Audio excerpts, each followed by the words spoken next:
A reading from my new sci-fi novel, St. Germania is on Phobos. Tuzman, May 14th, 4086 a.m. after Malians, Phobian Heights, State Casquito. I had never known love. It was another fine day at St. Germania's school on the terraformed larger of the two Mars moons, Phobos. Bird drones were in high flight, proud and regal amongst the smattering of the remaining failed genetic abominations. Lithe and purposeful nut gatherers leapt from fake tree to real tree, kind of, then back to fake again. While the lab-grown squirrels had become so inbred that they couldn't make a jump to save their tiny little lives. A herd of micro-shaft intellideer frolicked in the fake meadows, eating fake vegetation and shitting real shit. They were supposed to inspire the abominations into fulfilling their instinctual duties, though the reality seemed to be quite different from what the companies told the public. According to them, their problem was that they needed more money. And more donations. Money, organs, tissue, land, property, and anything else you might have to claim on your megataxes.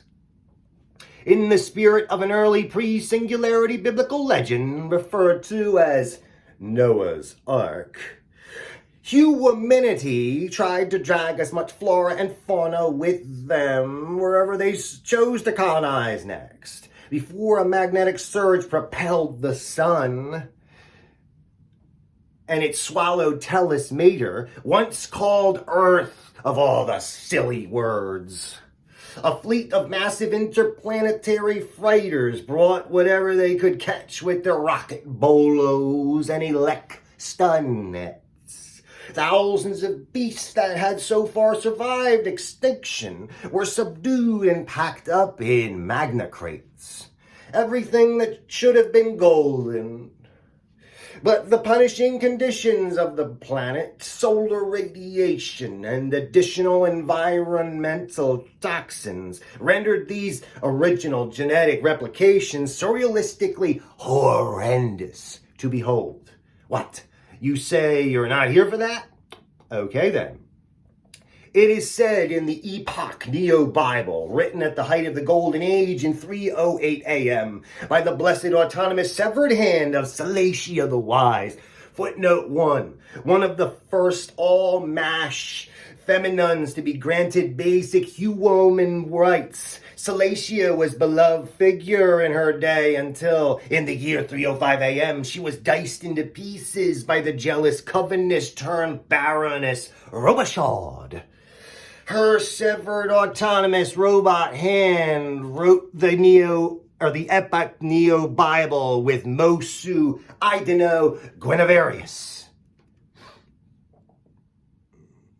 She did so under supervision of Mosu Idino Guineverius that in 2208 AD, less than 100 years before the singularity, when men reigned supreme, the doomsday clock metaphorically proclaimed only 5 billion years left until the sun turns into a red giant, grows, and swallows the inner circle of planets.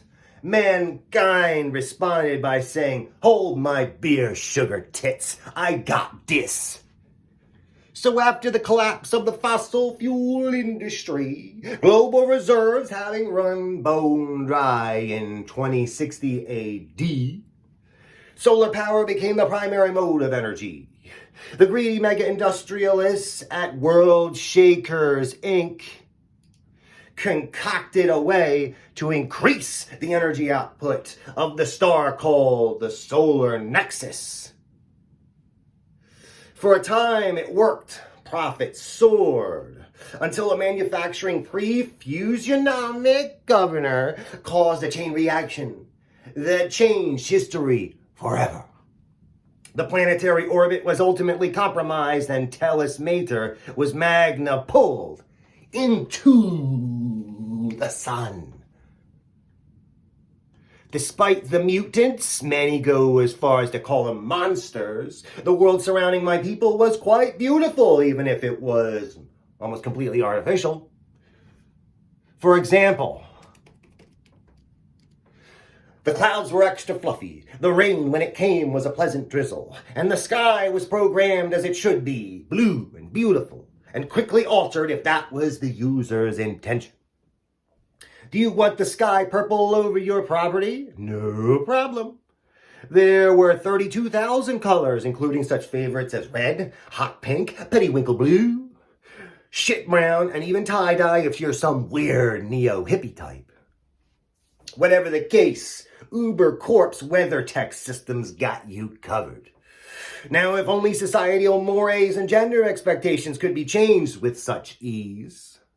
But that wasn't the case. There I was, Raina Maydeen L., age 19, amongst the class of 50 girls, all well-bred and full of manners, for the most part, seated before an electro chalkboard whereupon a dizzying array of notes and diagrams was being etched by a hovering spherical laser scribe bot with a superfluous monocle called the proofreader. Covenness, I spoke, I have a question. Yes, she answered with an upturned, penciled-in eye after-the-fact eyebrow. I know the mammalian species is long gone. Footnote 2, designated Homo tyrannus. I know the mammalian species is long gone, bred out of existence, and we absolutely are better for it now. We are, and we shall always be, she barked. What's your point? Then pulled up her long black sleeves, revealing the mysterious black forest of armpit hair she had going on. Not that it was her natural color, for it was white as a Wisconsiner's sheet. Her once brown blonde locks had long since faded away to a scuzzy gray-streaked mess. Which begs the question, why dye only your armpit hair and not the rest? Was it a political statement I somehow missed? Without hearing the actual content of the words and based entirely on her outraged tone, it was evident that 73-year-old Covenness Princeps First Class Fanny Stoatsworth was readying herself to chastise me in front of my peers. She was loading both barrels with proverbial renewable munition cylinders, ready to deploy. Pow! But, I continued, pressing forward despite the bristling Frost Queen bitch attitude I was up against, when the Malians, were still around, still free anyway, were they ever worth having around for anything aside for procreation and toilsome physical acts? No, said Covenness, adding a trilling sound at the end of the word. No, like a hungry house cat.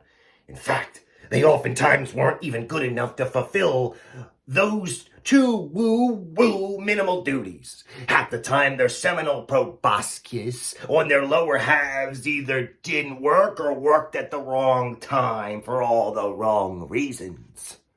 Some were very good, yes, at fornicating, while others were more business-oriented and warlike. They were adept at finding other individuals to do their work for them, resulting in the creation of the ever-popular Alistair Copubot, to be frank, and not speak of one alien named as such. Perhaps 1 million out of 100 was simultaneously adequate for both duties. But that was a rarity.